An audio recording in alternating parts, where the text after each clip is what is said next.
We're now going to discuss big O or Landau notation, and this is a notation and formalism that allows us to compare asymptotically the size of two deterministic sequences or a stochastic and a deterministic sequence. So we're going to begin by talking about big O notation for deterministic sequences. And in part, this is because we will use that big O notation as we move forward. And in part, that's to help motivate these ideas when we move to stochastic sequences. So from there, we're going to move to what's sometimes called big OP or probabilistic Landau notation, which is the analog to big O notation when we're dealing with stochastic sequences or sequences of random variables. So to motivate this, let's return to an exponential example that we saw before. So let's imagine that we draw n IID random variables that are each distributed exponentially with mean 1. And let's look at the sampling distribution of the sample mean of those n random variables as we increase n from 1 all the way up to, a large number. Here, we're looking at the sampling distribution of one exponential random variable. Just to note, here we have some numerical error, which makes it look like there's mass to the left of 0, which there shouldn't be, but that won't really affect the intuition that we're trying to build. So now we can move and look at the sampling distribution of the average of 2 exponential random variables, up to 3 exponential random variables, 5 exponential random variables, 60 exponential random variables, 150, 500, up to 5,000, and we could keep going. And as we saw in our discussion on the weak law of large numbers, here the sample mean looks to converge in probability to the population mean of 1. And a question we might ask is, how quickly is this convergence happening? Another way to think about that is to ask ourselves, how quickly does the spread or the width of that sampling distribution shrink as a function of n? And in addition, what do we even formally mean by that? So before we engage with talking about that for stochastic sequences, let's look at deterministic sequences and try to build some intuition. So let's consider 2 deterministic sequences to start, an, which is going to be 1 over n, and bn, which is 1 over n squared. So we might ask the question, which of these 2 sequences is asymptotically larger? And which is asymptotically smaller, or are they asymptotically the same size? Right? We know that they both converge to 0, but it's a question of, does one of these converge to 0 more quickly? So we could just look at this, plug in some values of n and see what we get. Here we have values of n equal to 1, 2, 3, 10, and 100 plugged in, and we can see when we evaluate an and bn that bn does appear to move towards 0 much more quickly. We can maybe formalize this by looking at the ratio of the two, and if bn is, say, much smaller than an, then bn divided by an, in a sense, maybe should converge to 0. So this is actually exactly how we're going to formalize if one sequence is smaller than the other, that is, if the ratio of the two converges to 0. So formally, if we have 2 deterministic sequences, an and bn divided by an converges to 0, then we're going to say bn is asymptotically smaller than an, and we're going to write bn equals little o of an. So this is the first piece of our Landau or big O or little o notation. And we can look at some examples here, right? We have 1 over n cubed is little o of 1 over n squared, and that follows quite simply. If we look at the ratio of those two, we get the ratio is 1 over n, which we know converges to 0. The next thing to note, we have 1 over, say, n plus 3 is little o of 1 over square root of n. And here, if we didn't have that 3, taking this ratio, taking the limit would be very straightforward. It turns out that 3 is really inconsequential, right? It's not really a first order contribution to the limit. So that statement still holds. The next statement, 1 over n squared, is little o sine of 1 over n. And one could show this by looking at a Taylor series expansion to first order of sine 1 over n and seeing that that first order term looks like 1 over n. So really this is a comparison of 1 over n squared and 1 over n. Finally, we have 1 over log n is little o1, and little o1 just means that if we take the thing on the left and divide it by 1, it should converge to 0. So this is just sort of a cute shorthand way of saying 1 over log n converges to 0, though it does so quite slowly. And the final thing that is worth noting, and we will use in the future, is that if we have some sequence that converges to 0 exponentially fast, that converges to 0 more quickly than any polynomial sequence. All right, so we've looked at sequences that converge to 0 at different rates.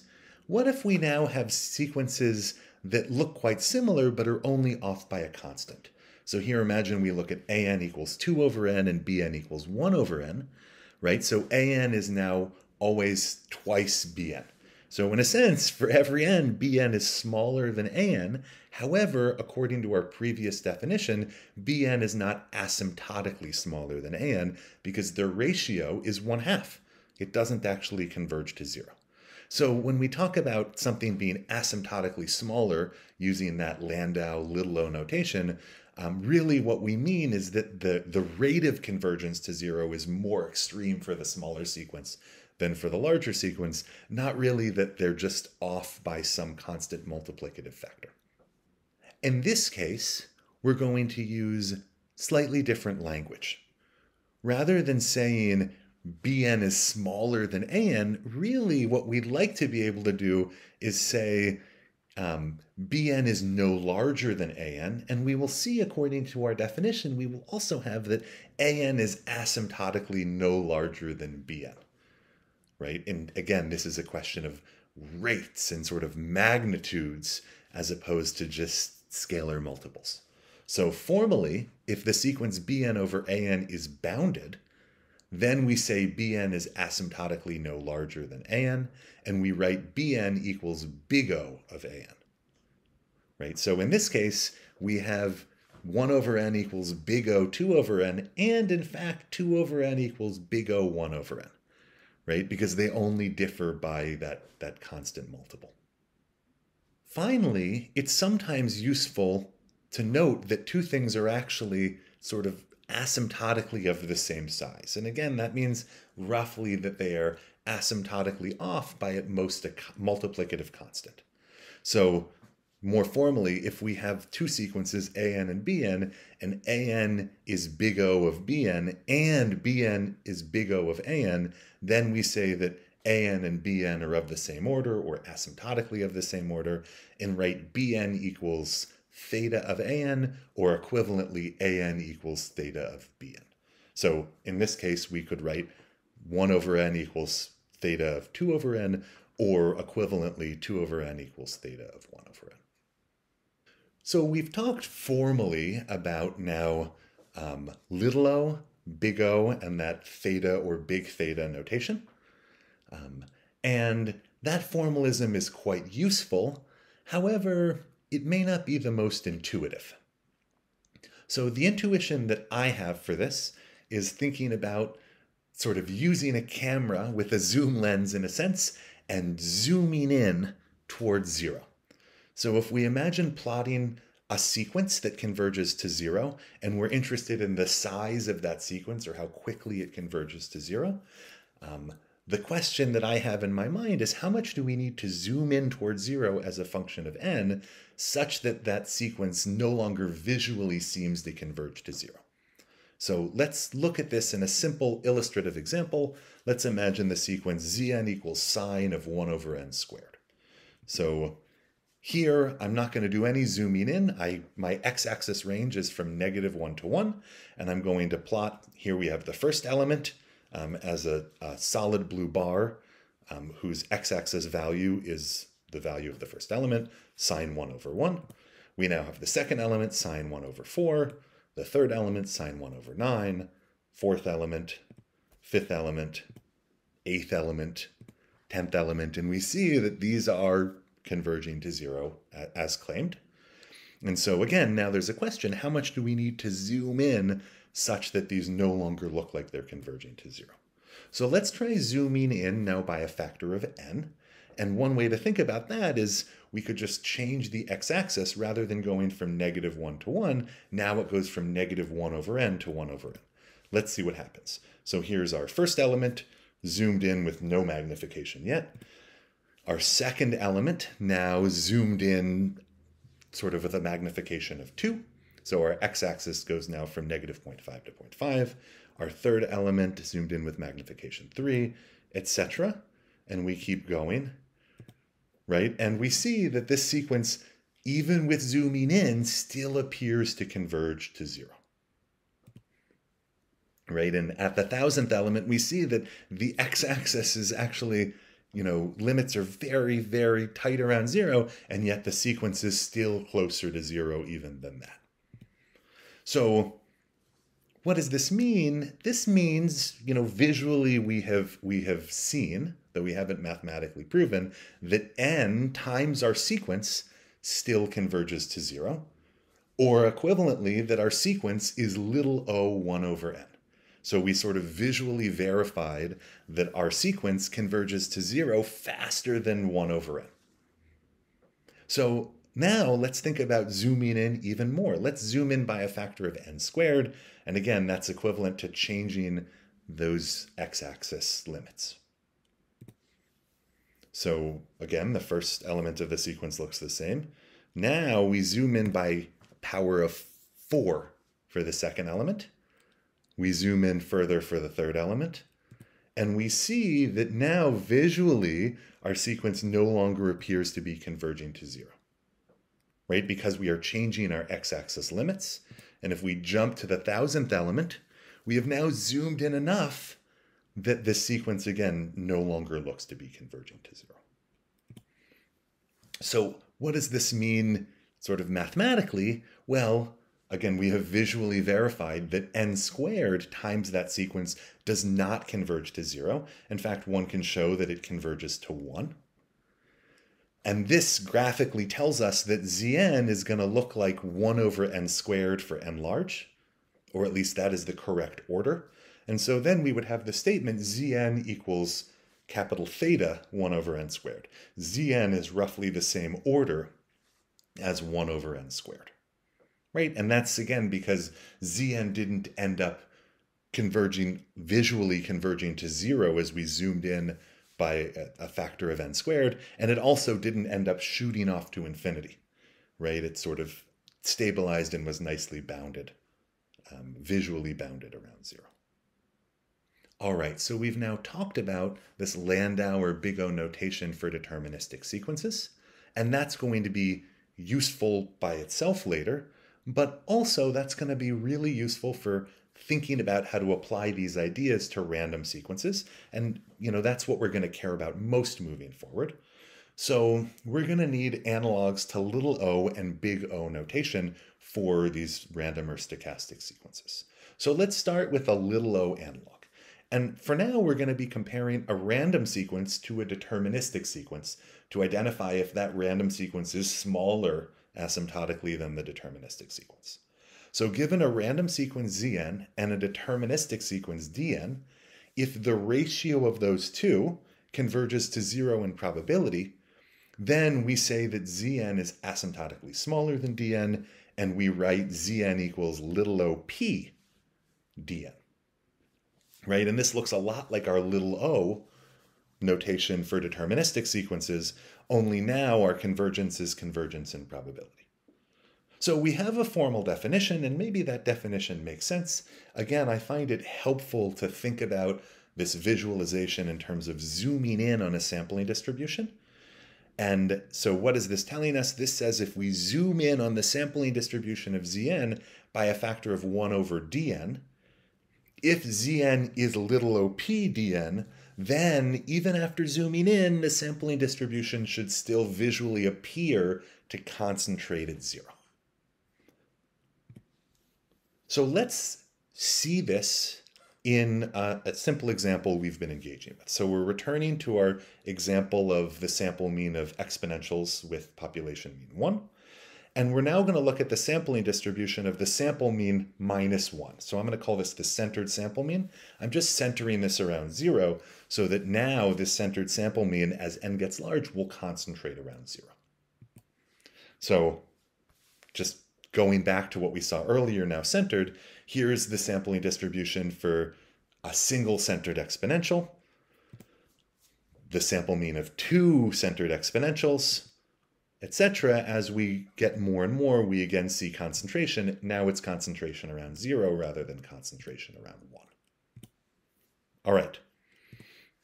So let's think about now zooming in on this sampling distribution, or zooming in towards 0. Let's imagine we zoom in by a factor of n to the 1/4. That's equivalent to asking, how does the centered sample mean compare to n to the negative 1/4? Right? And I'm going to do this by changing my x-axis range. It was -3 to 3, and now it's going to be -3 times n to the negative 1/4 to 3 times n to the negative 1/4. So we have our sampling distribution of 1 exponential. We now have our sampling distribution of the sample mean of 2 exponentials, where we have zoomed in the x-axis just a little bit. We can go up to 3. We've zoomed in the x-axis a little bit more, and we keep going, and now we're up to 60. Again, the x-axis is now zoomed in maybe quite a bit more, up to 150, up to 500, up to 5,000, and what do we see? We see that the sampling distribution still seems to be concentrating towards 0 visually. And again, it's much slower visually than it was when we weren't zooming in at all, but it doesn't seem like we're zooming in enough. It seems like the sampling distribution is concentrating more quickly than we are zooming in. Right? So again, even zooming in by a factor of n to the 1/4, the sampling distribution still seems to be visually concentrating around 0. Mathematically, this says that n to the 1/4 times that centered sample mean converges in probability to 0. Again, we have visually seen that. We have not proven that, although we will. And so this is equivalent to saying that the centered sample mean is little op n to the negative 1/4. That's visually what we just saw. So let's try zooming in a different amount. Let's consider zooming in more. Rather than by a factor of n to the 1/4, let's zoom in by a factor of square root n. So this is, again, equivalent to asking, how does the centered sample mean compare to square root n, right? Or how does the width of the sampling distribution of the centered sample mean compare to square root n? And again, I'm going to do this by changing that x-axis range. So again, here we have a sample mean of 1 observation, so just a single centered exponential. Now we have this centered sample mean for 2 observations, again zoomed in a little bit, up to 3, up to 5, up to 60, up to 150, up to 500, up to 5,000. And what do we see? This appears to be, in some sense, the right amount of zooming in, right? When we zoom in this amount, what happens? Well, the sampling distribution visually doesn't appear to concentrate at 0 anymore, and also it doesn't shoot off to infinity, right? The mass appears to be sort of well contained within our visual field. So again, zooming in by that factor of square root n, we don't have this visual convergence towards 0. So mathematically, that would tell us that square root n times the centered sample mean does not converge in probability to 0, which would also say that the centered sample mean is not little op n to the negative 1/2. In addition, those distributions don't really appear to widen off the screen, right? We don't have mass that's visually shooting outside that x range that we set. So what we actually see is these distributions are quite nicely bounded in the visual range. And in fact, the distributions appear to stabilize. And so this is going to be related to the central limit theorem and convergence and distribution, which we will talk about later. So what we really want to say here, what we want language for, is this idea that the centered sample mean is asymptotically no larger than 1 over square root of n, right? It's not smaller than 1 over square root of n, right? We saw that, again, when we zoomed in by a factor square root of n, things didn't converge to 0, but they also didn't shoot off to infinity, which again would lead us to say it's asymptotically no larger than 1 over square root of n. So we need to develop a probabilistic analog to that big O notation that we used for deterministic sequences. Remember that big O notation involved talking about sequences that were bounded. So we're going to need to think about what it means for a sequence of random variables to be bounded in a sense that is useful for us. So to do that, we're going to have to define this term bounded in probability. And this is actually a quite subtle definition. And I'm going to have an additional video just focusing on what it means for a sequence of random variables to be bounded in probability and what the intuition is there. I think in this class, this is maybe one of the most subtle definitions to engage with. That said, we'll try to do a little bit of a first pass here. So if we have this sequence Zn, we say that it is bounded in probability if this following technical definition right here holds. And the idea for this definition is that we consider a sequence of scalar c shooting off to infinity. And for each value of c, we are going to consider every random variable in our sequence, and we are going to look at the probability that each of those random variables in absolute value exceeds c. And we are going to look at the maximum, or really this should be supremum, but I think it's a little bit more intuitive to think in terms of the maximum. We are going to look at the maximum of those probabilities. So again, we have this C, let's imagine it's large. We look at the probability that each element of the sequence exceeds C in absolute value. We look at the maximum of those, right? And we say that as C gets large, that maximum has to converge to 0. And this is just another way of saying that we don't have appreciable mass that is shooting off to infinity, right? Each of these random variables might be supported on the entire real line, might have non-zero probability of being arbitrarily large. But that probability, as we consider larger and larger values, has to converge to 0 in some way that is uniform over all random variables in our sequence. So again, this is the definition of bounded in probability. And again, one technical piece, I write this as a maximum. Formally, that should actually say supremum, but for people who are a little bit less comfortable with analysis, I think maybe maximum is more comfortable for building intuition. So using that definition of bounded in probability, we can now define an analog to this big O notation we were using for deterministic sequences. So given a random sequence Zn and a deterministic sequence Dn, if the sequence that is the ratio Zn divided by Dn is bounded in probability, we say Zn is asymptotically bounded in probability by Dn. And we write Zn equals big OP of Dn. And from our previous example, visually we saw that that centered sample mean is big OP n to the negative 1/2. You could also say that means the centered sample mean is no larger asymptotically than n to the negative 1/2. And it turns out that is sort of the correct rate for the width of the sampling distribution of x bar n minus 1. And this is the sense in which we are going to talk about the rate at which the width of a sampling distribution converges to 0. Often it is using this little OP or big OP notation. Let's talk for a moment about the relationship between little OP and big OP.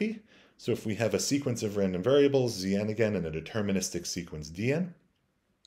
So if Zn is little OP Dn, it is smaller asymptotically than Dn, then it is also big OP Dn. It is no larger asymptotically than Dn. On the flip side, if Zn, all we know is that it's big OP Dn, that does not necessarily mean that it's little OP Dn, right? Saying that Zn is asymptotically no larger than Dn or is bounded by Dn does not necessarily mean that it's smaller than. It is possible that it's smaller than, but it's not necessarily true. There are two common statements that we will see that I think are sometimes confusing to people, although they follow relatively straightforwardly from the definitions of little op and big op. So we often see Zn equals little op1 or Zn equals big op1. And if we look at the definitions of little op and big op, Zn equals little op1 just means Zn converges to 0 in probability, and it's just a cute shorthand. The two are exactly equivalent. Again, Zn equals little op1 means Zn over 1 converges to 0 in probability. That's the same as Zn converges to 0 in probability. Zn equals big op1 just means Zn is bounded in probability. It's just a shorthand that is sometimes used for that. Why do we care about these things?